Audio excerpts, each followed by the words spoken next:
یہ جو ہم جیے بھٹو یہ ہم نواز شریف اور یہ جو ہم پی ٹی آئی کے نعرے لگاتے ہیں نا، یہ ہمارا اپنا قصور ہے۔ اگر ہم ہر سال یا ہر 3 سال بعد یا ہر 4 سال 5 سال بعد الیکشن ہوتے ہیں، ہم ہر الیکشن میں اگر اپنے نمائندے بدلیں تو یہ ہمارا حال نہ ہو۔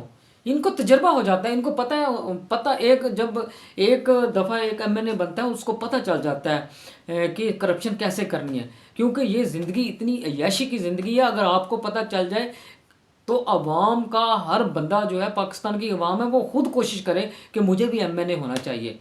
اتنی کرپشن ہے ایم این اے بنتے، آپ سوچ بھی نہیں سکتے۔ ایک ایم این اے کو جب ایک گرانٹ 10 15 20 کروڑ 50 کروڑ یا ارب گرانٹ ہوتی ہے نالی کی، سولنگ کی، یا آپ لگا لیں سیوریج کی، تو وہ اپنے من پسند ٹھیکیداروں کو ٹھیکے دیتا ہے۔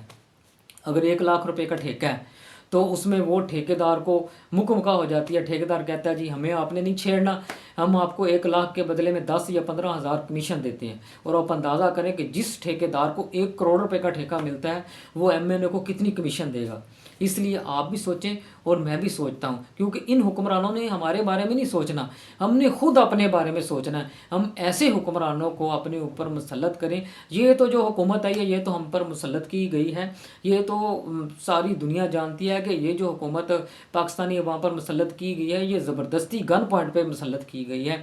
پاکستان کی عوام نے جس پارٹی کو منتخب کیا تھا، جس کو ووٹ دیے تھے، اس کو پاکستان کی عوام پر مسلط نہیں کیا گیا۔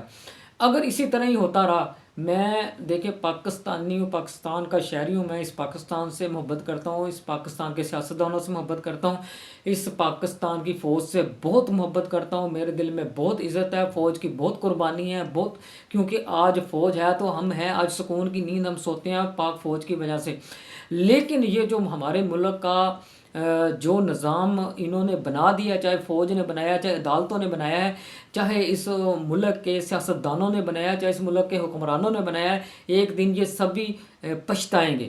جس دن اس ملک کی عوام، اس ملک کا غریب اٹھ کھڑا ہوا حقیقی آزادی کے لیے روڈوں پر ہوا، تو آپ دیکھیں گے کہ اس دن اس ملک میں انقلاب ہوگا، اور اسی دن جو اس ملک کی عوام ہے اور یہ ملک ہے حقیقی آزادی کی طرف جائے گا، اور ملک ان حکمرانوں سے، اس مافیا سے آزاد ہوگا۔ اللہ حافظ۔